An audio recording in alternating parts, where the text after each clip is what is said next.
Namaste. I am Subin Sudhakar, a second year management student in IIM Jammu. Today we have with us Mr. Baburaj Nair. Namaste, sir. Thank you. Mr. Baburaj Nair is the chief mentor at P2B Consulting. He was the CHRO of The Hindu Publications and has also worked in Volvo, Eicher, Reliance, and Rasi Group. He was in the advisory board of Aga Khan International and is also in the advisory board of two premier institutions in Chennai. He is also a prolific writer and has written many articles in the Tata McGraw Hill books. Now let's go to the interview. Sir, to start with, we were discussing about the gap in what are the necessary skills that people should have and how the government are taking steps so that people are skilled. But these skills are not reaching the people. How can we close this gap?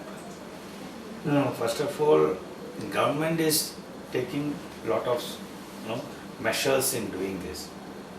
It is not reaching people is not a right perspective. It is reaching people. Okay. It depends on whether how these skills are being utilized by different segments of people or the institutions. For example, there is an institute called ICT Academy, which are basically a interface between industry as well as academic. And these institutions are there in each state. And each state is expected to create collaboration and also skill and upskill various students, and they are ready to deploy them into corporates. And there are many corporates who are associated with these institutions. The quality of the training and the way in which these people have to be utilized is the question mark.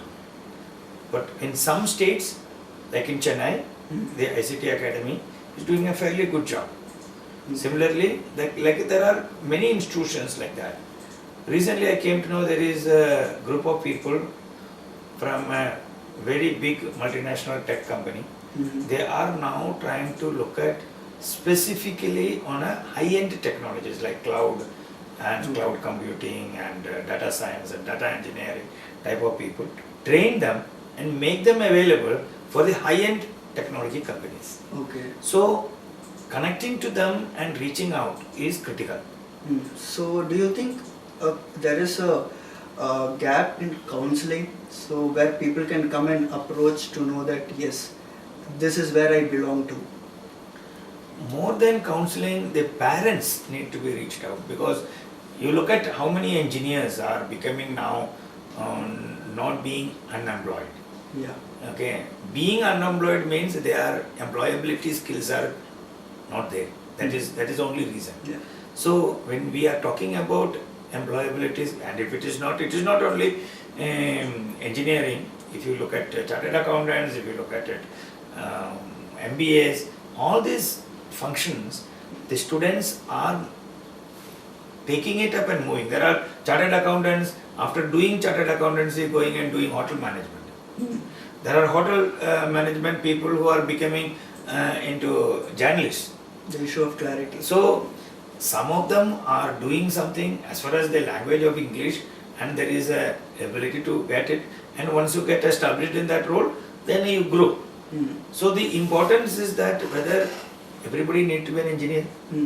This is a skill which is critical for you to do it. If you are only talking about coding, you don't need to become an engineer to do a coding. Yeah. And there are people who are doing extremely well job, an engineer. So, and he is getting much more. So, more than the cost economies, it is the value proposition the individual will bring it to the organization or in any context in which he is working. And therefore, what is important is more than counseling, because why should somebody should give a counseling to any youngsters today? Yeah. Because everything is available to him. Okay. Isn't it? Yeah. All knowledge, all environment is available, technology is available, Google Mr. Google Swami is there. Mhm. So you have everything. So then, but is he looking at the right options? And is he in a position to communicate to their parents? Yeah. So parents, somebody wanted to do it, and same parents are also trying to look for, and it's a huge investment for a middle class person. Mhm. Right. So there are options, huge options for youngsters, and only thing is that they have to have a focus. And with the changing times, the people and the employees, they have to reskill themselves. So we were discussing this. I have a point of view actually from time immemorial, reskilling was happening. If you look at it before typewriter, from typewriter to computer, normal computer, what happened? Yeah, it is changing. So the space and pace is changing. Yeah, so the rate of change of reskilling is changing. That's right. Yeah. So reskilling as a concept, upskilling as a concept, all these concepts was there. But the space and the pace at which this space is being utilized, or the context, when I'm talking about space, it is nothing but a context. Yeah. And that two aspects are shifting at a much more faster pace than earlier. So there was an interesting point that everybody should have an entrepreneurial mindset that was put. So so I just noticed there is a premium institution in India that has come up with a separate course of 2 years, and they are saying that after 2 years he will be an entrepreneur. So do you think is it experience or is it classroom knowledge which will build an entrepreneur? See, I always say that more than experience only adds years to age. Okay. Experience. That means I am 10 years. That means I have 10 more years I have spent. But sir, But do you have exposure? Exposure means your ability to get into a knowledge more than what is being given in the particular organization. When I interview a guy who is 20-year-old in an organization, majority of them will speak about last 4 years, 5 years experience. Right. That is not what I am looking at a 20-year experience. I am not looking at a 5-year experience. So in the last 20 years, what kind of a knowledge and skills he has gained to be in a senior position today. So therefore, what are the specific competencies which he has created over the years? That plus the proactiveness to look at a business sense. What is entrepreneur? Yeah. Entrepreneur means he understands not only the He understands individual the trust and the values, necessity of change. the economic value of his work is understood. If I can be a peon, I can be an entrepreneur there also. Because I understand the economic value of my contribution. And I can add value there. I can even come back and tell him or somebody, boss, this is what is the thing. I will take it as a contractual basis, and I will ensure that all these team members comes and out of the company and work together with me, and we will create a separate floater and we'll give you a job. Now it is an entrepreneur. Now the company will be happy because the cost of having these peons, which is not adding value to them, but they are important. The office assistants are also equally important. But for large organization, it can be a cost over a period of time. Then we start criticizing when we are moving them off. But if they are entrepreneurial, they can create an economic value. So whichever position they are in, if they can create an economic value for that position, that means he is in a position to understand from an entrepreneurial perspective. Then the second point of entrepreneur is ability to take risk. A person who is capable of understanding economic value definitely will take risk. Yes. But what is that risk will be not any that is depending on individual, whether some people will be very huge risk, just leave the organization and take a risk because they are overconfident of their competency. So the self-reflection is critical. A person asked me a question saying that do you think that the company will give freedom? Company will give empowerment. So I said no, company will not give empowerment, company will not give freedom. So the gentleman was very looking at me and asked me, how can I join this organization? I said, tell me, who defines empowerment? who defines freedom? The Now, if individual. the organization is taking at a senior level, Mm. expecting that the individual will deliver in that role. Mm. If he delivers that role, he needs freedom to deliver it. No? Obviously. If we cannot deliver it in that freedom, then don't join. No company, supposing I am giving you all rosy pictures about my company, after joining, I am finding that it is not rosy. What will I do? I will resign tomorrow and go. Yeah. I believe that if an individual is confident, realistically about his skill set and ability to deliver value, economic value, Mm. then every organization would be happy to have him. The freedom he can define, empowerment he can define, he or she can define, and there will be no issue at all. The problem is that we are wrongly presuming Mm. that I have enough competence, and I am expecting my lack of incompetency should be concealed and possible to be concealed in the organization. That will not work.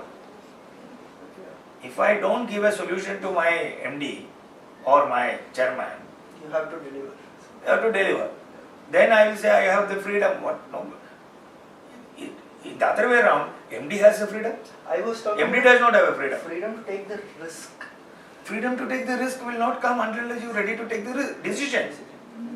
See, today we are not talking about the choice between right or wrong. Is not the choice between right and right. Which right you have to take? So there is a choice. Choice to be happy, choice to be unhappy. Choice to work, choice not to work. So we are coming to the end of a wonderful interview. So thank you, sir, for sharing the knowledge of the vast experience which you had to us. So before that, sir, how did you find Jammu? Have you already been to Jammu? Like, what are the change you are seeing now in Jammu? Yeah, it's the first time I am visiting Jammu. And Okay, thanks so to- you would have had thanks some to perceptions. IIM, thanks to IIM Yeah. for inviting me.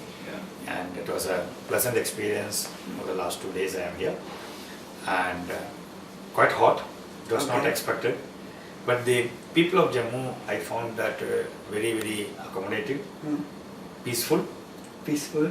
and very, very supportive. And I could sense that when I was working in Aisha, in Indore, I Indore. also felt the same thing. It's a really non-assuming, helpful people. That's what I have seen when I was staying in a hotel. When I moved into the markets, people wanted to help, support, and very, very, very kind guys. Did you have a preconceived notion about Jammu, and did that notion change after? Generally, coming? whenever I go, I don't carry anything except I was thinking that it will be cold Okay. and nothing else. Actually, I never carry any negativity or preconceived. I don't get into Google and try to find out what. So I just go and experience that whatever it is. That's how I am. Any Well, last advice to the students of a growing institute, which is not? IIM is expected to be the hallmark of excellence, and unlike in IIM Ahmedabad, IIM and Bangalore and Calcutta, the three The major ones, it is quite heartening to see that it is moving into various nooks and corners. But the quality of education, as I told you, and the quality of learning has to go much more than what it was there in earlier organizations. Technology is at our forefront. Using the technology, the pedagogical process has to change, even in IIMs. The methodology of teaching can be case studies, but the process of learning, that a lot of explorative tools, process tools are available, and these process tools to be utilized to create learning, number one. Number two, I believe that it is still creating a lot of conceptual understanding and analytical mind, but not providing skills of pragmatically looking at the business solutions. Practical. So if the program designing can be done in a manner which will create a kind of an explorative learning which will bring the inquisitiveness of the individual at the forefront and make him realize or her realize that an inquisitive, truthful mind helps the individual to achieve anything. Thanks a lot for inviting me for this interaction and the interview, because interview means between views from both of us. Yeah. So it was more an interaction, not an interview, because interview means my views and your views should have been there. You are asking questions, so I will term it as an interaction. But it was a interesting experience for me too. Thanks a lot for inviting, and also convey my best regards to the Professor Sahar, Sure, the sir. director, and other faculty members. Yeah. Thanks a lot. Thank you for spending your time with us, sir. Thank you. Thank you.